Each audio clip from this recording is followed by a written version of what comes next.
बीती रात 8 बजे सब कुछ फाइनल हो चुका था। शपथ ग्रहण समारोह होना था और आज ही होना था। सारी तैयारियां हो गई थी, लेकिन अचानक से शपथ ग्रहण समारोह रद्द हो गया और उसके बाद में टीवी के रात में ही सुप्रीम कोर्ट पहुंच गए।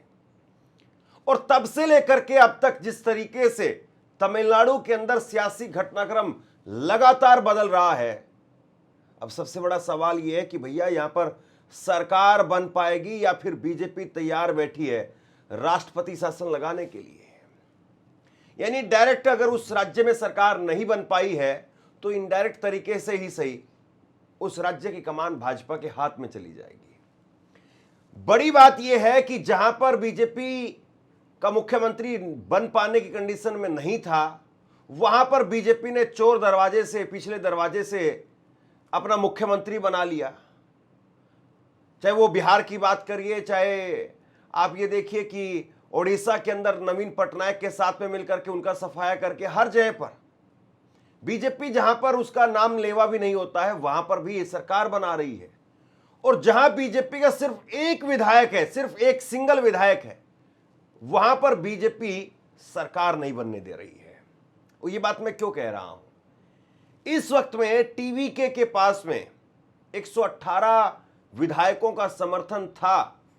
रात 8 बजे सब कुछ फाइनल भी हो गया था और उससे पहले गवर्नर साहब ने खूब पचेड़े फंसाए, लेकिन उसके बावजूद जो उन्होंने 118 विधायकों का समर्थन हासिल कर लिया।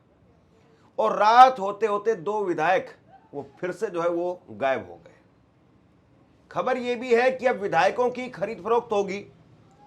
तमिलनाडु के अंदर अभी तक डीएमके और एआईडीएमके जो अभी तक शांत बैठे हुए थे, अब वो एक्टिव हो गए हैं और खरीद फरोख्त शुरू होगी और रिजोर्ट वाली जो पॉलिटिक्स है उसकी एंट्री हो गई है। लेकिन इन सारी चीज़ों को, ये जो टेक्निकल वहाँ से जो जानकारी सामने आ रही है वो आपके सामने रखूंगा मैं, लेकिन इन सारी चीज़ों को अगर एक बार के लिए, 1 मिनट के लिए आप साइड में रख करके सोचें तो आप जरा सोचिए कि बीजेपी एक विधायक जहाँ पर है वहाँ पर भी बीजेपी सरकार में आना चाह रही है कि भाई हम जो है वो अपने विधायक को ही मुख्यमंत्री बना करके और बाकी डीएमके, एआईडीएमके और ना जाने कौन सा समीकरण अमित शाह के दिमाग में है। और आप ये बताइए कि 2 विधायक, एक्टर विजय दलपति, वो 2 विधायक जो है वो नहीं लेकर आ पा रहे हैं। सिर्फ 2 विधायक अमित शाह साहब के साथ में होते, बीजेपी के साथ में संपर्क करते, ये तो राहुल गांधी के चक्कर में आ गए, इसलिए यहां तक बाजी अटकी हुई है। अगर अमित शाह जी के संपर्क में होते तो कम से कम 20 विधायक ला करके रातों रात, ये उससे भी ज्यादा विधायक रातों रात ला करके अमित शाह खड़े कर देते हैं। अब देखिए जो खबर सामने आ रही है, किस तरीके से सियासी घटनाक्रम बदला है, मैं एक एक करके आपके स्क्रीन पर रख रहा हूं। 4 तारीख को नतीजे आए और 4 तारीख के जब चुनाव के नतीजे आते हैं तो टीवी के सबसे बड़ी पार्टी बनती है एक्टर विजय सुपरस्टार, उनकी पार्टी 234 में से 108 सीटें लेकर के आती है, लेकिन किसी भी पार्टी को स्पष्ट जनादेश नहीं मिला। 5 तारीख को टीवीके ने सरकार बनाने के लिए सहयोगी दलों से बातचीत शुरू की। कांग्रेस ने टीवीके को समर्थन देने का ऐलान किया। इसके बाद में 6 तारीख को टीवीके विधायक दल की बैठक हुई। विजय को विधायक दल का नेता चुना गया और विजय ने 113 विधायकों का समर्थन पत्र वो राज्यपाल को सौंप दिया।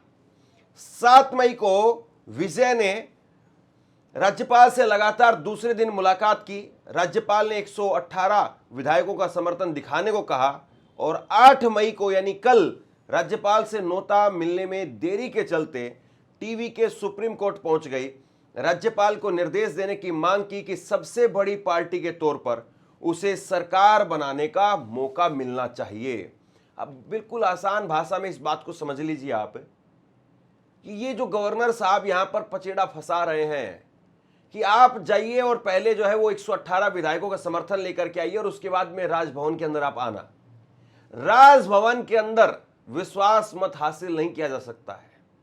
विश्वास मत जीतने के लिए फ्लोर टेस्ट होता है और वो विधानसभा के अंदर होता है। लेकिन आप ये देखिए कि गवर्नर साहब, बीजेपी ने जिनको अपॉइंट किया है वहां पर गवर्नर साहब जिनका नाम है राजेंद्र विश्वनाथ, ये ना जाने क्यों जो है वो रास्ते में आकर के बैठ गए हैं विजय के। और विजय जो है वो सरकार बनाना चाहते हैं, उन्होंने नंबर जुटा भी लिया उन्होंने जो नंबर जुटाया था वो आप अपनी स्क्रीन पर देखिए। उनके पास में टीवी के यानी उनकी खुद की पार्टी के 108 विधायक, कांग्रेस के 5 विधायक, सीपीआई के 2 विधायक, सीपीआई-एम के 2 विधायक, वीसीके के 2 विधायक और कुल 119 विधायक उनके हो गए थे, जिसमें से एक विधायक आप घटा दीजिए क्योंकि खुद जो है वो विजय वो 2 सीटों पर चुनाव लड़े थे, इसलिए 107 उनके रहेंगे। 118 विधायक जो बहुमत का आंकड़ा है वो उनके पास में आ गया। लेकिन आप ये देखिए कि तब भी उनकी सरकार नहीं बन पा रही है। क्यों नहीं बन पा रही है? क्योंकि वीसीके इस पार्टी के 2 विधायक थे और ये 2 विधायक वाली पार्टी ने शुक्रवार को कल सुबह सार्वजनिक तौर पर ऐलान किया कि हम टीवीके के साथ में जा रहे हैं, हम टीवीके को अपना समर्थन दे रहे हैं। फिर बीती रात में खबर ये सामने आई कि ये 2 विधायक वाली पार्टी वो डिप्टी सीएम का पद चाहती है। इसीलिए मैंने कहा कि बंगाल में तो बड़ी जल्दी जो है सब कुछ निपट गया। बंगाल में आज नरेंद्र मोदी साहब पहुंचे, वहां पर शुभेंदु अधिकारी का शपथ ग्रहण समारोह हुआ और अमित शाह ने जिस तरीके से पीठ थपथपाने का कल काम किया था उसी से साफ हो गया था कि शुभेंदु अधिकारी के अलावा किसी और की जो है वो बीजेपी सपने भी नहीं सोच सकती है, क्योंकि शुभेंदु अधिकारी वो कैसे जमीन से निकल करके आए और उसके बाद में ममता बनर्जी को उन्होंने 2 बार जो है मात दी, तो बीजेपी को भी मात दे सकते थे। एक ऐसे नेता जो कुछ भी कर सकते थे, बैकफायर भी कर सकते थे, और इसीलिए बीजेपी ने इस बार इधर उधर नया एक्सपेरिमेंट करने की बजाय, पर्ची निकालने की बजाय सीधे शुभेंदु अधिकारी का ही नाम ले दिया। अब शुभेंदु अधिकारी वो मुख्यमंत्री बन गए हैं, उन्होंने शपथ ले ली है। आज बंगाल के अंदर नरेंद्र मोदी साहब, भाजपा के तमाम मुख्यमंत्री वो सब पहुंचे और खूब जो है पैर छूना, ये करना वो करना। नरेंद्र मोदी जब अगर जाएंगे तो आप जानते हैं कि किस तरह की राजनीति वो करते हैं और कैसे कैमरे का अटेंशन वो खींचते हैं। तो सब कुछ बंगाल के अंदर हुआ और बंगाल के अंदर जो कुछ हुआ वो निपट भी गया, लेकिन मामला अभी भी तमिलनाडु के अंदर फंसा हुआ है। देखिए बीजेपी कितना फटाफट जो सरकार बनाती है। बंगाल में कितनी तेजी से बीजेपी ने सरकार बना दी। 5 राज्यों के चुनाव हुए जिसमें असम, बंगाल, तमिलनाडु, केरल और पुडुचेरी, लेकिन सबसे पहले जो सरकार बनी वो बंगाल में बनी है। अभी केरल में कांग्रेस का सीएम डिसाइड नहीं है, हालांकि वहां पर कांग्रेस के पास में बहुमत है, स्पष्ट जनादेश है, तो कोई दिक्कत नहीं है। लेकिन आप देखिए कि अभी भी वहां पर रस्साकसी चल रही है, केसी वेणुगोपाल को लेकर के आए या किसको लेकर के आए, और बीजेपी जो है वो निपटा करके एक राज्य अलग हो चुकी है। और इसके बाद में असम के अंदर हिमंता बिस्वा शर्मा, उनकी शपथ ग्रहण समारोह वो भी होगा, फिर पुडुचेरी के अंदर होगा। तो ये कुल मिलाकर के आप देखिए कि बीजेपी कितनी फुर्ती से जो है निपटाती है मामले को, और विपक्ष जो है वो कैसे फिर घूम घूम करके जलेबी वो खाने की कोशिश करता है, और फिर बाद में पता चलता है कि बीजेपी आई और आकर के सब कुछ हाईजैक करके चली गई। तो ये देखिए आप, विजय जो है वो 108 सीटें उनकी हैं, 10 सीटों का इंतजाम जिसमें 5 सीटें कांग्रेस की हैं। कांग्रेस ने खुले तौर पर पहले ही कह दिया था कि हम आपके साथ में हैं। 113 सीट उनके पास में हो गई, 5 सीटों का इंतजाम नहीं कर पा रहे हैं, जिसमें कांग्रेस ने, मल्लिकार्जुन खड़गे ने, राहुल गांधी ने, ये कहा जाता है कि कम्युनिस्ट पार्टी से बात की, सीपीआई सीपीआईएम से बात की और उनसे कहा कि आप भी जो है समर्थन दीजिए। 4 विधायक उनके भी आ गए, 2 विधायक जो वीसीके के थे और 2 विधायक जो मैनेज नहीं हो पा रहे। और उधर जो है वो एआईएडीएमके जो कि एनडीए की सहयोगी पार्टी है, एआईएडीएमके ने कहा है कि विधायकों को खरीद फरोख्त किया जा रहा है। एआईएडीएमके विधायक रिसोर्ट से चेन्नई रवाना हो गए हैं। तमिलनाडु में सरकार गठन को लेकर के जारी सियासी हलचल के बीच में एआईएडीएमके विधायक निजी रिसोर्ट से चेन्नई के लिए रवाना हो गए हैं। एएमएमके के दिनाकर का आरोप है कि टीवी के हॉर्स ट्रेडिंग कर रही है। एएमएमके के महासचिव टीटीवी दिनाकर, उन्होंने कहा कि हमारी पार्टी एआईएडीएमके का समर्थन कर रही है। सरकार बनाने के लिए एडपादी के पलानीस्वामी के समर्थन में राज्यपाल को पत्र सौंपा गया था। उस पत्र में हमारी पार्टी के विधायक कामराज ने भी हस्ताक्षर किए थे और इसे उनके सचिव के जरिए भेजा गया था। जब मैंने टीवी पर देखा कि हमारी पार्टी ने विजय की पार्टी टीवीके का समर्थन किया है तो मैं हैरान रह गया। टीवी पर दिखाया गया कि पत्र या तो फर्जी है या फिर विधायकों की खरीद फरोख्त का मामला हो सकता है। मैंने अपने विधायकों से संपर्क करने की कोशिश की लेकिन बात नहीं हो पाई। शाम करीब 6:30 बजे तक उन्होंने एआईएडीएमके के समर्थन वाले पत्र पर हस्ताक्षर किए। मैंने राज्यपाल से मिलकर के पूरे मामले की जांच करने की मांग की है। ऐसे संदिग्ध पत्रों को स्वीकार नहीं किया जाना चाहिए। तो कुल मिलाकर के अब खींचतान चल रही है, हॉर्स ट्रेडिंग, खरीद फरोख्त का मामला वो भी सामने आ रहा है। सबसे बड़ा सवाल यह है कि राज्यपाल वो क्यों नहीं सरकार बनाने का एक बार न्योता देते हैं। 3 बार लगातार 3 दिन तक, लगातार 3 दिन तक 3 बार एक्टर विजय जो है वो राजभवन जाते रहे, राज्यपाल से मिलते रहे, लेकिन अभी तक उनको सरकार बनाने का न्योता नहीं मिला है।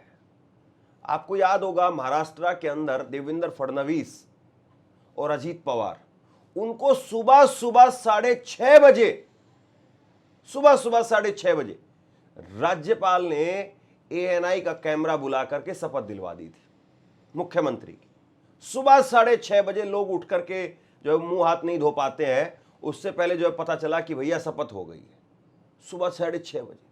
हालांकि वो बात अलग थी कि वो 2 ही दिन की सरकार मेहमान थी और उसके बाद में देवेंद्र फडणवीस जो है उनको इस्तीफा देना पड़ा था। लेकिन आप ये देखिए कि कैसे जो है वो केंद्र की सरकार का दखल होता है और केंद्र की सरकार के सहारे जो है बीजेपी खेल करती है। पश्चिम बंगाल के अंदर अगर विजय को बहुमत नहीं मिलता है तो वो फ्लोर टेस्ट पर हार जाएंगे, लेकिन कम से कम आप उनको काम तो करने दीजिए, कम से कम सरकार तो बनने दीजिए। या फिर बीजेपी की मंशा ये है कि इनकी सरकार किसी तरीके से बनने ना दे और फिर उसके बाद में यहां पर राज्यपाल का शासन, राष्ट्रपति शासन जो है वो लागू करवा दें और फिर हमारे ही रिमोट कंट्रोल से वो तमिलनाडु की सरकार जो चलाई जाए। ये देखिए आप किस तरीके से जो है वो बीजेपी की मंशा यहां पर दिखाई दे रही है। वरना जिस राज्य के अंदर आपका सिर्फ 234 में से सिर्फ 1 विधायक है, कम से कम वहां पर तो सुकून से आप कहिए कि नहीं, हम पूरी मदद करेंगे, हमसे जो बन पाएगा हम वो करेंगे और हम जो है वो सरकार बनवाने में सहयोग करेंगे। जनादेश जिसके पास में है, मैंडेट जिसके पास में आया है, सरकार वो बनाए। लेकिन साहब ये होता हुआ नजर नहीं आ रहा। अब सबसे बड़ी बात यह है कि जिस तरीके से लगातार 3 दिनों से मुलाकात हुई, सुप्रीम कोर्ट के अंदर अब गेंद आ गई है, क्या सुप्रीम कोर्ट में भी सुनवाई होगी या सुप्रीम कोर्ट जो है वो ये कहेगा कि नहीं, राजभवन जो कर रहा है, राज्यपाल जो कर रहे हैं वही सही है। हो सकता है कि ये कह दे, हो सकता है कि सुप्रीम कोर्ट याचिका पर सुनवाई से ही इनकार कर दे। आज पता चल जाएगा, साफ हो जाएगा कि सुप्रीम कोर्ट इस मामले में दखल देगा। क्या सुप्रीम कोर्ट वो राजभवन से कहेगा कि आप इनको सरकार बनाने का निमंत्रण दीजिए, ये सरकार बनाने का प्रयास करेंगे, अगर नहीं बना पाए तो फ्लोर टेस्ट जो गिर जाएगा और सरकार जो है नहीं बन पाएगी।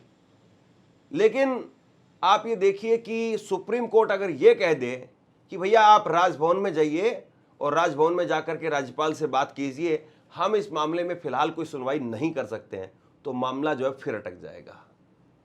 और आप ये सोच लीजिए कि कौन अटकाना चाहता है और कौन जो है बनाना चाहता है। क्या कहीं पर्दे के पीछे ये खेल तो नहीं चल रहा है कि अरविंद केजरीवाल वाला मॉडल जो है अपनाया जाए?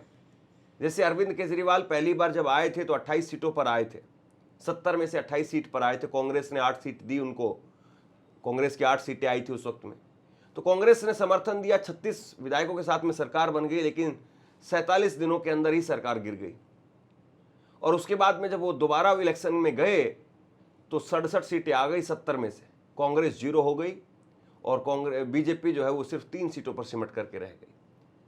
तो कहीं एक्टर विजय के मन में ये तो नहीं चल रहा है कि हम भी भागदौड़ तो करते हैं, लेकिन अगर सरकार नहीं बनी तो छोड़ देते हैं और उसके बाद में दोबारा लोगों के बीच में जाएंगे। अगर पहली बार के चुनाव में 108 सीटें आ गई तो दूसरी बार के चुनाव में कहीं ऐसा ना हो कि 180 सीटें आ जाए और किसी की जरूरत ही ना पड़े। हो सकता है कि हो जाए कि 180 सीटें आ जाए, हो सकता है कि ये हो जाए कि जमीन के ऊपर डीएमके और एआईडीएमके इन दोनों का गठबंधन हो जाए।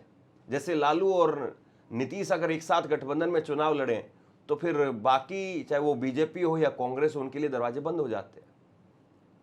तो देखना दिलचस्प है कि सरकार बन पाएगी नहीं बन पाएगी, राष्ट्रपति शासन लगेगा, सुप्रीम कोर्ट क्या करेगा और विजय दलपति वो क्या कर पाते हैं।